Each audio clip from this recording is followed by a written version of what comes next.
चलिए आज व्यवसाय अध्ययन में आगे बढ़ते हैं अपन। क्रियात्मक संगठन या इसी को बोलते हैं अपन कार्यात्मक संगठन। क्रियात्मक संगठन किसको बोलते हैं अपन? तो कहा गया क्रियात्मक संगठन संगठन की वह प्रणाली है जिसके अंतर्गत प्रबंध का कार्य इस प्रकार विभाजित कर दिया जाता है कि उप निरीक्षक से नीचे। क्रियात्मक संगठन वह संगठन है जिसके अंतर्गत प्रबंध का कार्य इस प्रकार से विभाजित कर दिया जाता है कि उप निरीक्षक से नीचे प्रत्येक व्यक्ति को यथासंभव कम से कम कार्य करना पड़े। उप निरीक्षक से नीचे प्रत्येक व्यक्ति को कम से कम कार्य करना पड़े। इस प्रकार के संगठन को बोलते हैं अपन क्रियात्मक संगठन। इसी को बोलते हैं कार्यात्मक संगठन। मतलब यहाँ पे कार्यों को बांट दिया जाता है। कुल मिलाकर कहा जाए कि प्रत्येक विभाग में कार्यों को बांट दिया जाता है और जिस विभाग को जो काम दिया जाता है वो वही काम करेगा और दूसरा काम यहाँ पर नहीं करेगा। इससे हर एक व्यक्ति का कार्य कम हो जाएगा। एक सीमा में रहेंगे वे लोग और अपने ही काम को करेंगे, दूसरे के काम से उन्हें कोई लेना देना यहाँ पर नहीं रहेगा। इस प्रकार के संगठन को बोलते हैं क्रियात्मक या कार्यात्मक संगठन। बात समझ आ गया? तो वह संगठन जिसमें प्रत्येक व्यक्ति को उप निरीक्षक के नीचे कार्य करने वाले प्रत्येक व्यक्ति को कम से कम कार्य करना पड़े, इस प्रकार से काम को वहाँ पर बांट दिया जाता है। उसी को बोलते हैं अपन क्रियात्मक संगठन। जैसे क्रय विभाग। क्रय विभाग को आदेश मिल चुका है कि तुम्हारा काम है केवल कच्ची सामग्री का क्रय करना।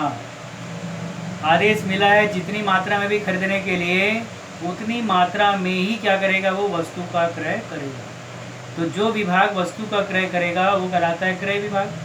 तो उत्पादन हो रहा है कि नहीं, मशीन चल रही है कि नहीं, कर्मचारी काम कर रहा है कि नहीं, इससे ऐसा कोई लेना देना नहीं है। ऊपर से आदेश मिलेगा कि इतनी मात्रा में माल खरीदना है, क्रय विभाग उतनी मात्रा में माल खरीद कर स्टॉक कर देगा, बाकी उत्पादन करने वाला जानेगा उत्पादन हो रहा है कि नहीं हो रहा है। कि वो माल वैसे का वैसे ही पड़ा है, उससे उसको वहाँ पे कोई लेना देना नहीं है, तो कौन सा काम करेगा? कच्ची सामग्री खरीदने का ही काम करेगा, उसके बाद उसका उससे कोई लेना देना नहीं। हाँ, अपने काम को विशेष परिणाम देगा, अच्छे से करेगा। कच्ची सामग्री खरीदेगा तो खरीदने से पहले उस माल की जांच करेगा, मूल्य देखेगा और जहाँ से भी अच्छा माल कम से कम मूल्य में मिलेगा वहीं से क्या करेगा, उस सामग्री को खरीदेगा। तो कौन सा विभाग हुआ? क्रय विभाग। कार्य बढ़ गया यहाँ पर। दूसरा होता है उत्पादन विभाग। जैसे ही आदेश मिलता है प्रबंधक के द्वारा तुमको दिन भर में 10 टन माल का निर्माण करना है, तो वो अपने उत्पादन पर ध्यान देगा, उत्पादन करेगा, वस्तु का निर्माण करवाएगा।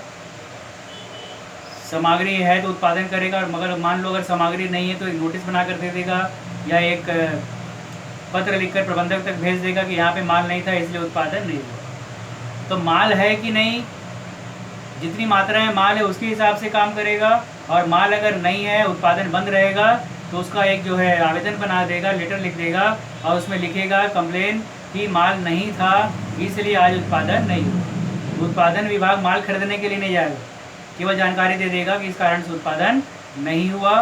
तो उत्पादन विभाग का काम है माल का निर्माण करना। निर्माण करने के बाद किस्म, उत्पादन करने के बाद किस्म को देखने का काम भी कौन करेगा? उत्पादन विभाग।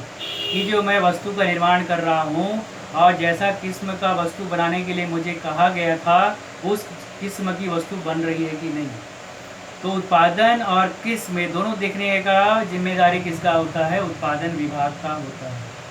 ये इनको कार्य दे दिया गया है, सौंप दिया गया है कि तुमको उत्पादन भी करना है और किस्म को ध्यान में रख कर ही वस्तु का निर्माण करना है। आई बस में तो काम बांट दिए गए यहाँ पर। तो काम बांटने के कारण सबका कार्य अलग अलग हो गया, कोई किसी के कार्य क्षेत्र में कोई दखल यहाँ पर नहीं देगा। क्रय विभाग ने माल खरीदा, इसका काम है केवल माल खरीद कर लाना और वहाँ स्टॉक बना के रखना। उत्पादन विभाग का काम है किस्म को ध्यान में देकर वस्तु का निर्माण करना, बाकी चीज़ों से इसका कोई लेना देना नहीं है। जितनी मात्रा में वस्तु उत्पादन करने के लिए कहा गया है उतनी मात्रा में ही क्या करेगा, ये वस्तुओं का निर्माण करेगा। ना तो उसे कम करेगा और ना ही उसे अधिक वस्तु का निर्माण करेगा। कौन सा विभाग? उत्पादन विभाग। ठीक, ये देखिए इसमें विक्रय विभाग।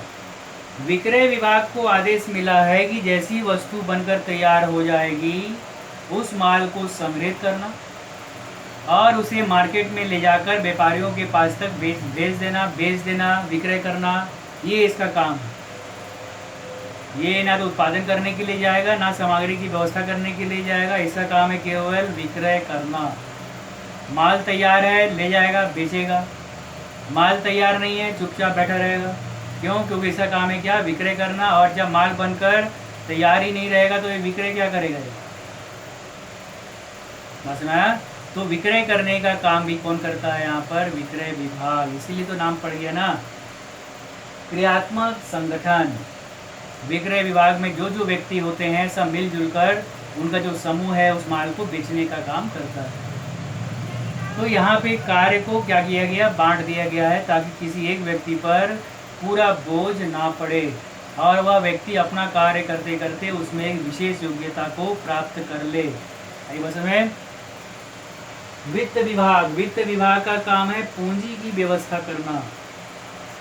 जैसा प्रबंधक ने कहा है उसके हिसाब से वित्त विभाग पूंजी की व्यवस्था करेगा। अगर लगता है बैंक से ऋण लेना है तो बैंक से ऋण लेने की व्यवस्था करेगा। अगर लगता है कि नहीं अंशों का विक्रय कर दिया जाएगा तो मुझे पूंजी की प्राप्ति हो जाएगी, तो वह अंशों का विक्रय करके पूंजी की प्राप्ति कर लेगा। अंश के बारे में बताया था कि अंश दो प्रकार के होते हैं, एक समता अंश और दूसरा पूर्वाधिकार अंश।